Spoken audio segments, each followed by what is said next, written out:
सावित्री के मना करने पर ब्रह्मा जी के यज्ञ के लिए इंद्र द्वारा गायत्री को लेकर आना। पुलस्त जी कहते हैं कि ब्रह्मा जी के यज्ञ में जिस परमेश्वर के सहस्त्र मुख, सहस्त्र नेत्र, सहस्त्र चरण, सहस्त्र श्रवण, सहस्त्र कर, सहस्त्र जिह्वा है, वह जो सहस्त्र मूर्ति, सहस्त्रों में परम प्रभु, सहस्त्र, सहस्त्रादि, सहस्त्र भुक व नाश रहित थे, वह तो देवता हुआ। और हवन, सवन, हव्य, होता, पवित्र, यज्ञ पात्र, वेदी, दीक्षा, चारु, श्रुक, श्रुक, सोम, अव्रत, प्रोक्षणी पात्र, दक्षिणा के लिए स्वर्ण रत्न आदि, अर्धवायु अर्थात यजुर्वेद वेत्ता, साम गायक ब्राह्मण, सदस्य, सदंसद, यज्ञ स्तंभ, हवन के लिए ईंधन, कुश, दर्वी अर्थात काठ का डोवा, चमस, उलुखल, प्रागवंश, यज्ञ भूमि, होता अर्थात ऋग देवता, बंधन, छोटे बड़े बहुत से स्थिर पात्र, प्रायश्चित करने की सामग्री, चबूतरे, कुशों के समूह, मंत्र, यज्ञ, हवन, अग्नि के अलग अलग भाग, अग्निभुक, होम भुक, शिवाशेष, आयुध, वेद के जानने वाले ब्राह्मण, ये यज्ञ सामग्री कहते हुए वाहे महाराज, जिस दिव्य पात्र कथा को आप पूछते हैं कि जिस वास्ते प्रभु शाश्वत यज्ञ भगवान ब्रह्मा जी ने पृथ्वी पर यज्ञ किया, उसकी पुण्य कथा को कहते हैं। ध्यान से सुनो। देवताओं व मनुष्य के हितार्थ व सब लोगों के कल्याण के लिए कि जिसमें दोनों की सुगंधता पड़े। स्वर्ग में करते तो मनुष्य उसमें कैसे संयुक्त हो सकते थे। ब्रह्मा, कपिल देव, परमेश्वर नाम ऋषि, सब इंद्रादि देव, सप्त ऋषि, महायशस्वी महादेव जी, महान भाव वाले सनत कुमार आदि चारों ब्रह्मपुत्र व महात्मा मनु व भगवान प्रजापति व और भी जो प्रलय आदि ऋषि गण ब्रह्मा जी से उत्पन्न हुए हैं, सब वहां आए। वह जलती हुई अग्नि के समान तेजस्वी पुराण देव ब्रह्मा जी ने यथाविधि यज्ञ किया। वह पुष्कर नाम तीर्थ महात्मा ब्रह्मा जी के कमल के वहां फेंकने से हुआ। उस पुष्कर में आकर सब ऋषियों ने अष्टादश पुराण, वेद, स्मृति व संहिता पढ़ी। तब ब्रह्मा जी के मुख से श्रुति मुख वराह जी उत्पन्न हुए। वराह जी का रूप धारण कर श्री विष्णु भगवान ब्रह्मा जी की सहायता के लिए उत्पन्न हुए। वह पुष्कर में जहां शरीर को विस्तीर्ण किया, वह कोकामुख तीर्थ प्रसिद्ध हुआ। उसी रूप के मुख से प्रथम सब वे उत्पन्न हुए। दांतों से उनके यज्ञ करने के लिए खंभा उत्पन्न हुए। यज्ञ की बहुत सामग्री हाथों से उत्पन्न हुई। अग्नि जिह्वा से, कुश रोमों से, दिन व रात्रि दोनों नेत्रों से, वेदांग सब कानों से हुए। घृत नासिका से, थूथुन से श्रोव, सामवेद का गाना शब्द से, सत्य धर्म उस रूप की चाल से हुए। नखों से प्रायश्चित, जानों से यज्ञ के उपयोगी छाग आदि पशु, आंतों से उद्गाता अर्थात सामवेद वेत्ता, लिंग से होम, रोमों से फल, बीज, औषधियां हुई। वह भीतर के आत्मा से वायु, हाड़ों से मंत्र, इससे अर्थात कूलों से जल, रुधिर से सोम, कंधों से वेद, उनके सुगंध से खीर, अतिवेग से हव्य, कव्य दोनों प्रकार की आहुतियां हुई। सब शरीर से प्रागवंश, नाना प्रकार की दीक्षा प्रकाश से, दक्षिण हृदय से व महायज्ञों की सब भेद शरीर भर से, उपाकर्मिष्टि रुचिरता से, प्रगवैत आदि अर्थात धर्म, अर्थ, काम, मोक्ष क्षुद्र घंटिका से हुए। उनकी छाया से यजमान की पत्नी हुई। वह मणिशंख के समान ऊंची, ऐसे सर्वलोक हितात्मा पृथ्वीधर वराह जी पृथ्वी के रसातल से दानों पत्थर कर लाए। तदनंतर पृथ्वी को अपने स्थान पर स्थापित करके हरि जी अंतर्धान हो गए। वह पृथ्वी स्थापित हो गई। इसी प्रकार पुरातन समय में आदि वराह जी ने ब्रह्मा जी के हित के लिए प्रलय के जल के मध्य से पृथ्वी को निकालकर पुष्कर तीर्थ जहां बना है वहीं स्थापित करके जो शम दम युक्त हो दिव्य कोकामुख में स्थित हुए। आदित्य, वसु, साध्य, पवन व और सब देवगण, रुद्र, विश्वदेव, यक्ष, राक्षस, किन्नर, दिशा, विदिशा, पृथ्वी, नदी, समुद्र आदि के सहित चराचर के गुरु ब्रह्मवेत्ताओं में श्रेष्ठ श्रीमान ब्रह्मा जी कोकामुख अर्थात शुक्र जी से बोले कि हे विभो, तुम अभी न जाओ, इस हमारे यज्ञ की रक्षा करते रहो। उन्होंने कहा, बहुत अच्छा, तुम्हारे यज्ञ की रक्षा हम किए रहेंगे।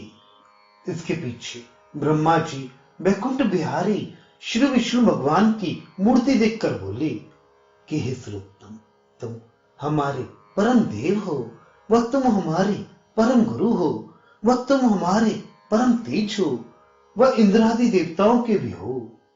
हे फूल कमल के समान नेत्र वाले, हे शत्रु पक्ष विनाशक, आप ऐसा कीजिए जिसमें दानव लोग हमारे यज्ञ का विध्वंस न करें।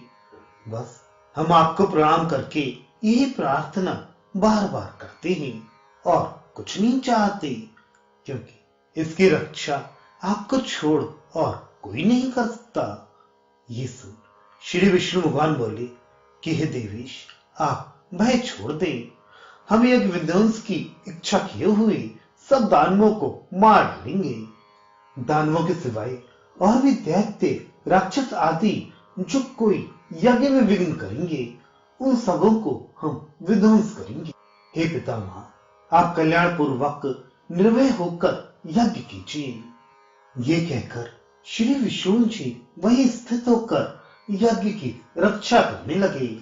जब ये रक्षा की प्रतिज्ञा करके खड़े हुए तो कल्याणदायी मंद मंद पवन बहने लगे।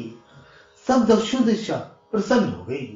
वह सब नक्षत्र प्रकाशित होकर चंद्रमा के प्रदक्षिणा करने लगे। ग्रहों ने आपस में विग्रह करना छोड़ दिया। समुद्र सब प्रसन्न हो गए। पृथ्वी सब धूल रहित होकर स्वच्छ हो गई। वह सब जल आनंददायी हो गए। नदियां सब अपने अपने मार्ग में बहने लगी। समुद्र का उफलाना व शब्द करना मिट गया। वह अंतरात्मा पुरुषों की इंद्रियां जो मंद हो गई थी, सब चैतन्य होकर अपना अपना काम करने लगी। महर्षि लोग शोक रहित हो उच्च स्वर से वेदों को पढ़ने लगे। वह उस यज्ञ में कल्याणदायक अग्नि आहुति ग्रहण करने लगे। सब लोग अपने अपने प्रवृत्त मार्ग के कर्मों में परमानंदित होकर रहने लगे। इस प्रकार सत्य प्रतिज्ञ श्री विष्णु भगवान की अनिंदना वाणी सुनते ही सब ऐसा हुआ। इसके पीछे यज्ञ जानकर सब देवता, दानव, राक्षस आए। वह भूत प्रेत, पिशाच, गंधर्व, अप्सरा, नाग, विद्याधर ये सब यथाक्रम वहां आए। वृक्ष, वल्ली, औषधियां व स्थावर जंगम सब आए। जिनको चलने की सामर्थ्य ना थी, वे भी सामर्थ्य पाकर यज्ञ देखने आए। ब्रह्मा जी की आज्ञा से पवन देव सब पर्वतों को उड़ा लाए। यज्ञ पर्वत के निकट आकर सब पर्वत उसके दक्षिण की ओर स्थापित किए गए। वह देवता लोग सब यज्ञ पर्वत की उत्तर दिशा में बैठे। गंधर्व, अप्सरा व वेद पारायण मुनि, ऋषि पश्चिम दिशा में बैठे। सब देवता व दैत्य, असुरगण आपस के स्वाभाविक वैर को छोड़कर परस्पर प्रीति करके एक ही स्थान पर बैठे। ये सब ऋषियों व ब्राह्मणों की शुश्रूषा बड़े प्रेम से करने लगे। उस यज्ञ में जितने ऋषि, ब्रह्म ऋषि, देव ऋषि, राज ऋषि व ब्राह्मण थे, सब तरफ से सब भली भांति आए थे। कोई बाकी नहीं रह गया था। ये लोग अपने आप देखने के लिए आए थे कि देखिए इस यज्ञ में पूजा विशेष किस देवता की होती है। इनके सिवाय पृथ्वी मंडल के सब पशु पक्षी भी देखने की इच्छा से वहां आए थे। ब्राह्मण लोग उत्तम उत्तम पदार्थ भोजन करने के लिए और क्षत्रिय आदि वर्ण भी देखने, भोजन करने आदि की इच्छा से वहां आए थे। अपने आप ही वरुण जी ने रत्न व दक्ष ने अन्न दिया। वह वरुण जी अपने लोक से आकर यज्ञ के लिए अन्न अपने हाथों से पकाने लगे। पवन देवता भक्ष्य भोज्य आदि भोजन के विकार अलग बनाने लगे। सूर्य नारायण अच्छी तरह सबका परिपाक करने लगे। वह चंद्रमा जी भी सब अन्नों को पचाते वह अपनी अमृत दृष्टि से दिखते थे। बृहस्पति जी सबको सब कार्य में सम्मति देते। कुबेर जी नाना प्रकार के धन व विविध प्रकार के वस्त्र देते थे। सरस्वती नदी व सब नदियों की स्वामिनी गंगा जी, देविका व नर्मदा व और भी जो जो पुण्य नदियां थी, वह कूप तड़ाग, छोटी तलैया, नाना प्रकार के कुंड, झील आदि व नाना प्रकार के झरने व देवखात जो पर्वतों के बीच बीच में देवताओं के बनाए हुए हैं, सब जलाशय, सातों समुद्र जो कि क्षीर समुद्र, इक्षुरसोद, सुरोद, घृतोद, दधिमंडोट, दुग्धोद व शुद्धोद के नाम से प्रसिद्ध हैं। सातों लोक, सातों पाताल, सातों द्वीप, सब पुर, पत्तन आदि को समेत सब वृक्ष, वल्ली, तृण, शाक, फल आदि, पृथ्वी, वायु, आकाश, जल, तेज, ये पंच महाभूत, जितने ग्रह, प्राणी, धर्मशास्त्र, वेद भाष्य, सूत्र इत्यादि ब्रह्मा जी के बनाए जितने पदार्थ हैं, चाहे अमूर्तमान हो या मूर्तिमान, सब मूर्ति धारण करके उस यज्ञ में आए। जो इस प्रकार सबों के आने पर ब्रह्मा जी का यज्ञ होने लगा, वह सब देवता ऋषि लोग बैठे। तब ब्रह्मा जी की दाहिनी ओर पास ही श्री विष्णु भगवान विराजमान हुए। वह बाईं ओर पिनाक धनुआ वाले भरतध्रुव महादेव जी बैठे। तब महात्मा ब्रह्मा जी ने ऋतुजों का वर्ण किया। वहां भृगु जी तो होता नियत किए गए। पुलस्त्य जी अर्धवेव सप्तम, मरीचि जी उद्गाता, नारद जी ब्रह्मा हुए। सनत कुमार आदि 4 व और भी बहुत से ऋषि सदस्य किए गए। दक्ष प्रजापति आदि प्रजापति व ब्राह्मण आदि चारों वर्ण, ये सब ब्रह्मा जी के कुछ दूर पर बैठे। वह ऋत्विक लोग थोड़ा निकट बैठे। इन सबों को कुबेर जी ने अपने हाथों से वस्त्र भूषण आदि से भूषित किया। एक एक अंगूठी, पहुंची व मुक्टों से सब ब्राह्मण भूषित हुए। वेदी के चारों ओर 4-4 ऋत्विक बैठे। इससे सब 16 हुए। उन सबों को दंडवत प्रणाम करके, जैसे कि पूजा की विधि वेद शास्त्र में लिखी है, वैसे ही पूजित करके सब ऋत्विजों से ब्रह्मा जी ने कहा कि आप लोगों ने बड़ा अनुग्रह हमारे ऊपर किया, जो इस यज्ञ कराने में उपस्थित हुए। अब जो यज्ञ का विधान हो वो कराइए। हमारी पत्नी सावित्री विद्यमान है, उसे भी जो कुछ करना हो आज्ञा दीजिए। ये सुन ब्राह्मणों ने विश्वकर्मा को बुलाया। प्रथम ब्रह्मा जी का मुंडन करवाया, क्योंकि यज्ञ का प्रथम विधान क्षौर कराना है। फिर अग्नि में शुद्ध वीन वस्त्र ब्रह्मा जी को धारण करवाए। तदनंतर उन्होंने वेद के मंत्र से उच्चारण किए। वह सब ब्राह्मणों को यज्ञ के चारों ओर खड़ा किया। फिर उनके पीछे दूर दूर रक्षा करने के लिए सब क्षत्रियों को अस्त्र आदि धारण कराकर खड़े किया, क्योंकि जगत की रक्षा इन क्षत्रियों से ही होती है। वैश्य लोग जो आए, वे सब विविध प्रकार के भोजन बनाने में लगाए गए। इससे सब समाज को बहुत शीघ्र भोजन के पदार्थ मिले। न सुने गए, न पूर्व में देखे गए ऐसे उत्तम भोजन को देखकर प्रसन्न हो सृष्टिकर्ता विभु ब्रह्मा जी ने वैश्य का उस समय प्रागवाट एक नाम धराया। वह शूद्रों को यह आज्ञा दी कि तुम लोग सब ब्राह्मण, क्षत्रिय व वैश्य की शुश्रूषा इस यज्ञ में करो व सदा करते रहना। यही तुम्हारे वर्ण का धर्म नियत करा दिया गया है। सबके तो इस यज्ञ में पैर धो व भोजन करने के पीछे उस स्थान को झाड़ बहार कर चौका लगाओ। फिर पात्रों को शुद्ध करो। जिन्होंने ब्रह्मा जी के आगे के अनुसार उस समय कार्य किया। उनसे पितामह जी ने फिर कहा कि तुम लोगों को शिष्योचार्थ हमने चौथे स्थान पर नियत किया, सो तुम लोगों को ब्राह्मण, क्षत्रिय व वैश्य तीनों की सेवा करनी चाहिए। इतना शूद्रों से कहकर ब्रह्मा जी ने इंद्र को द्वारों पर के अध्यक्ष किया व वरुण जी को शरवत आदि रसों का स्वामी नियत किया। कुबेर जी को दानाध्यक्ष बनाया। वायु देवता को चंदन आदि सुगंधित वस्तु सबके समीप पहुंचाने का अधिकार मिला। सूर्य को प्रकाश करने की समिति दी गई। वशिष्ठ विष्णु भगवान को सबों में प्रभु होने का अधिकार हुआ।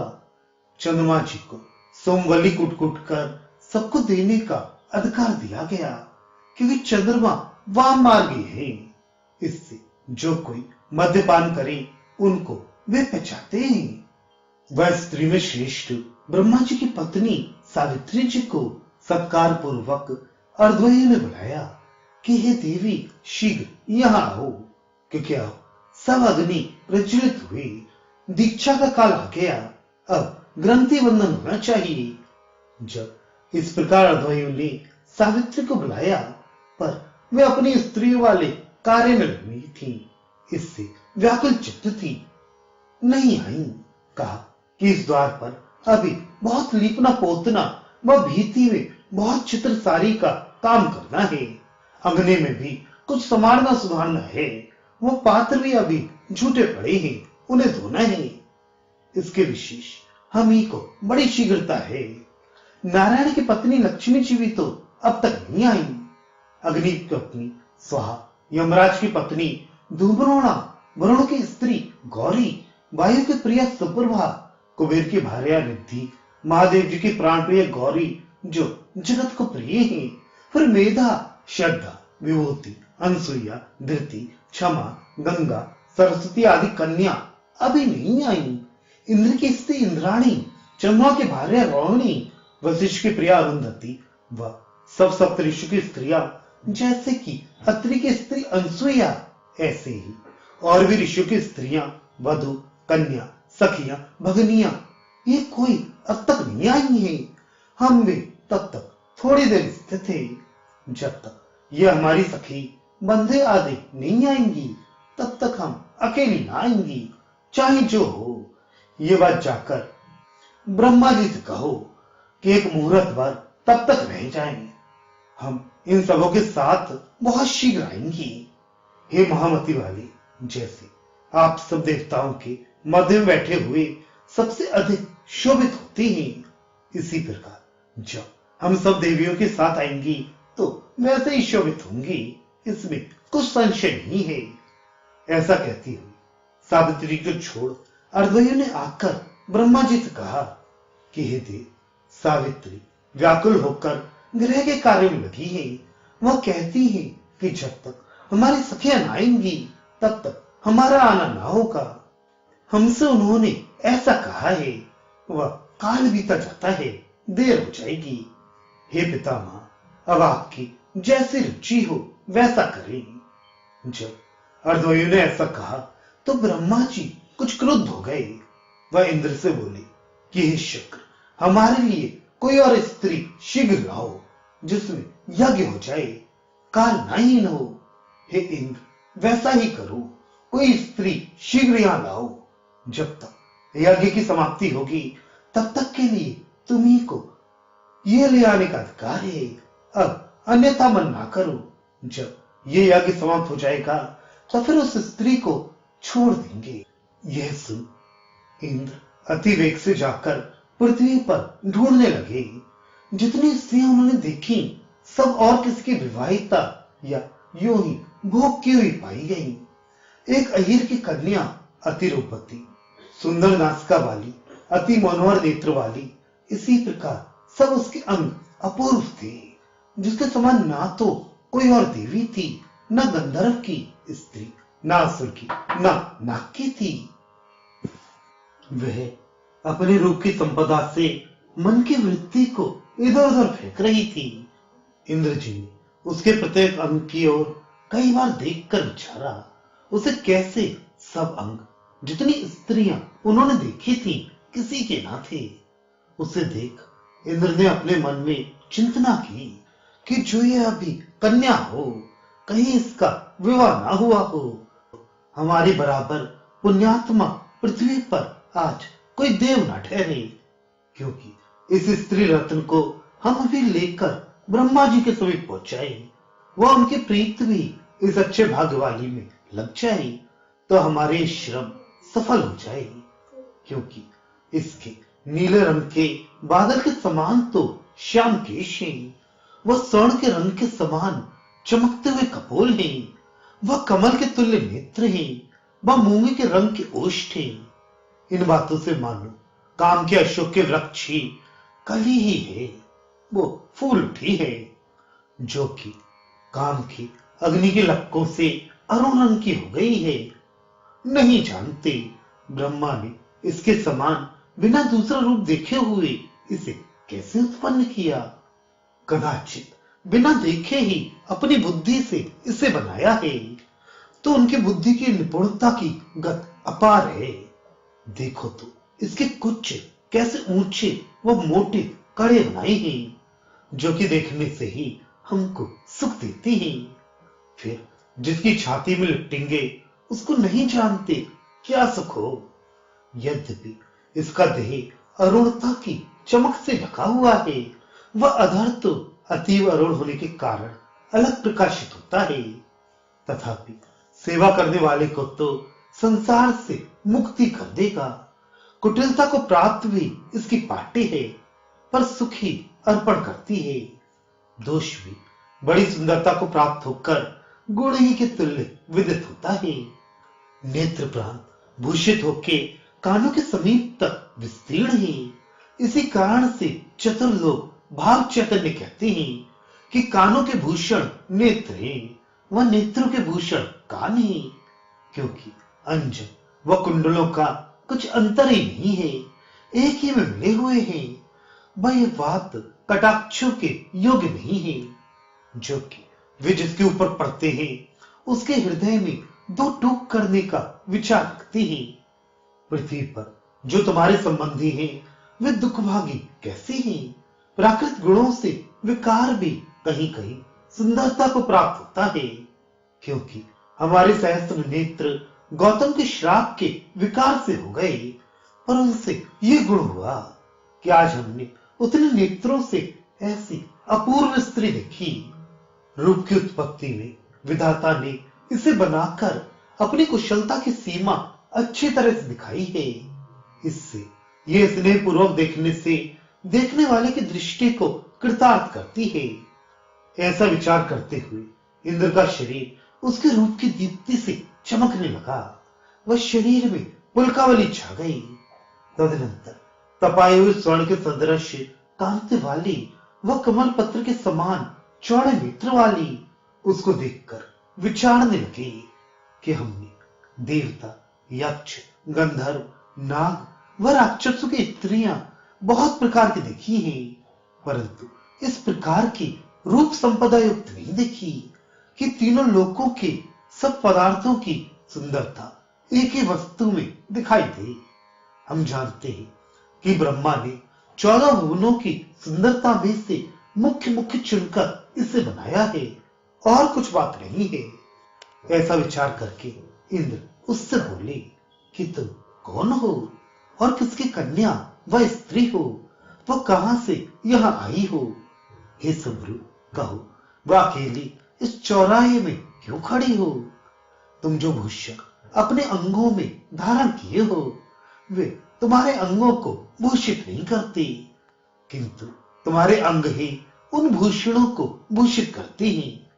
हे सुलोचनी, जैसे रूपवती तुम हो वैसे तो हमने देवता, गंधर्व, राक्षस, पन्नग, किन्नरों में से किसी की स्त्री नहीं देखी। हम जानते हैं किसी ने ना देखी होगी।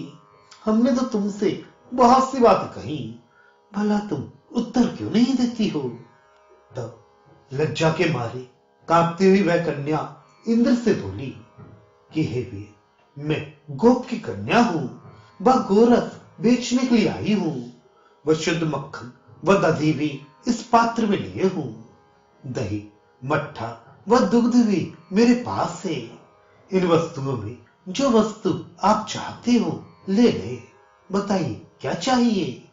जैसे ही उसने ऐसा कहा कि इंद्र ने झट उस विशालाक्षी को हाथ से दृढ़तापूर्वक पकड़कर जहां ब्रह्मा जी थे वहां ले आकर पहुंचा दिया।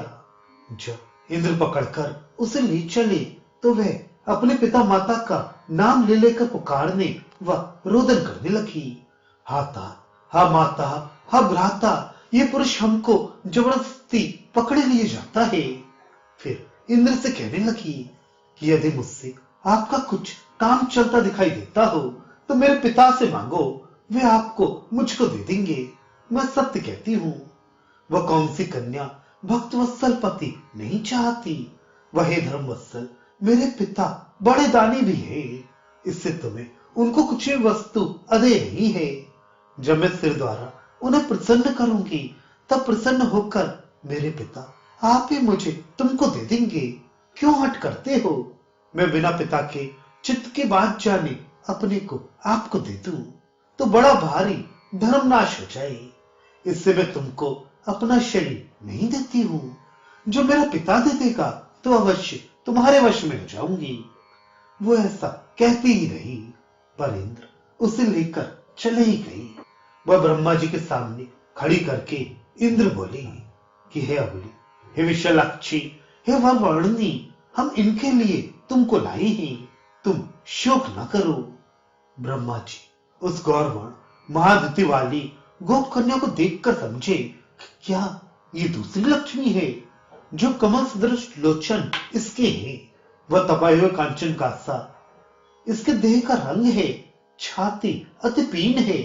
जांघें हाथी की सूंड के समान चढ़ा उतार की है। नख सब लाल व ऊंचे हैं। सब प्रकार से इसने काम की समता पाई है। इसके प्राप्त होने की गति तो आश्चर्य ही विदित होती है। यह कहकर ब्रह्मा जी ने कहा कि हम अपना सब प्रभुत्व तुझे देंगे यदि तू प्रसन्नता पूर्वक हमारे संग का रहना अंगीकार करे। यह सुन गोप कन्या ने भी अंगीकार किया। वह अपने मन में कहा कि जो ये हमारे रूप को अच्छा जानकर मुझे ग्रहण करने की इच्छा करते हैं तो मेरे बराबर धन्य और कोई भी सीमंतनी भूतल में नहीं है। ये हमको यहां लाए तो हम इनके नेत्रों के सामने आई नहीं तो कैसे आती। अब इनके त्याग करने पर तो मरण ही होगा। वह ग्रहण करने में सब प्रकार के जीवित सुख होंगे। यदि मैं ऐसे स्थान पर पहुंचकर फिर लौट गई तो मेरे रूप को धिक्कार है, क्योंकि जिसे ये ब्रह्मा जी नेत्रों से प्रसन्नता पूर्वक देखते वो स्त्री धन्य हो जाए। इसमें संदेह नहीं है। वह उसको क्या कहे जिसको स्नेह पूर्वक ये अपनी छाती में लगाकर मिले, क्योंकि जगत में जितने रूप हैं पंडितों ने उन सबका द्वार इन्हीं को कहा है। इससे विश्वयोनि ने सब रूप लावण्य इनमें एकत्र कर रखा है। इनकी उपमा का ना तो काम है न पतिव्रता उसकी स्त्री रति है। इससे इनका तिरस्कार करने से शोक के सिवाय और कुछ ना होगा।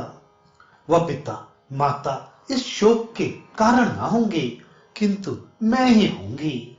जो मुझको ग्रहण नहीं करते वह थोड़ा भी मुझसे नहीं बोलते तो इन्हीं की सदैव स्मरण से मुझे शोक से उत्पन्न मृत्यु होगी। बिना अपराध ही शीघ्र मेरी ऐसी दशा हो जाएगी। वह कुछों की मणि शोभा के लिए निर्मल कमलवत द्युतिमान ब्रह्मा जी हैं। इसी से इनका मुख देखते हुए मेरा मन ध्यान को प्राप्त हो गया।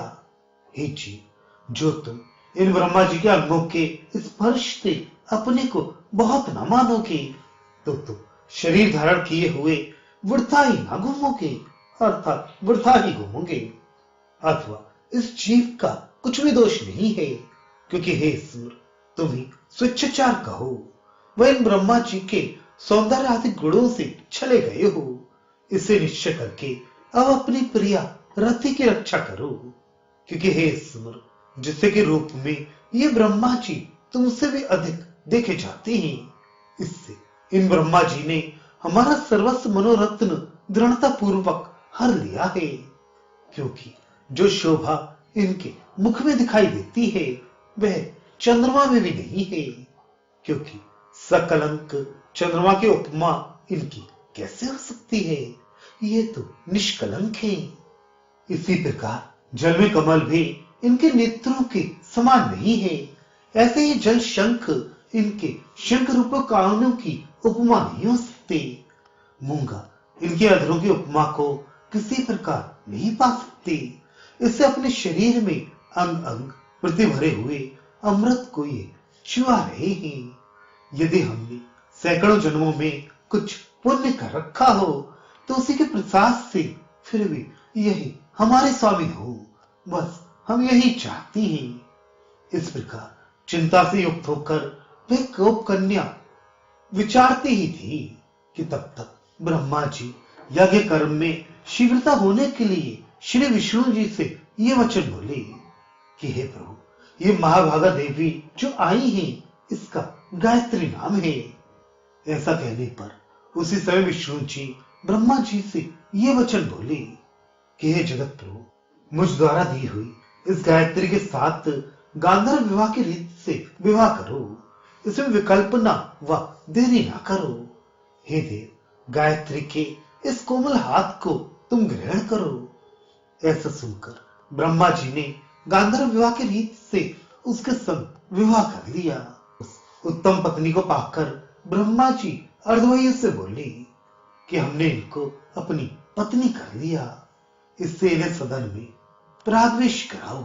सब वेद पारगामी ऋतुजों ने एक वृक्ष अंग उनके हाथ में पकड़ाकर व रेशमी वस्त्र पहना उड़ाकर पत्नीशाला में उठाया।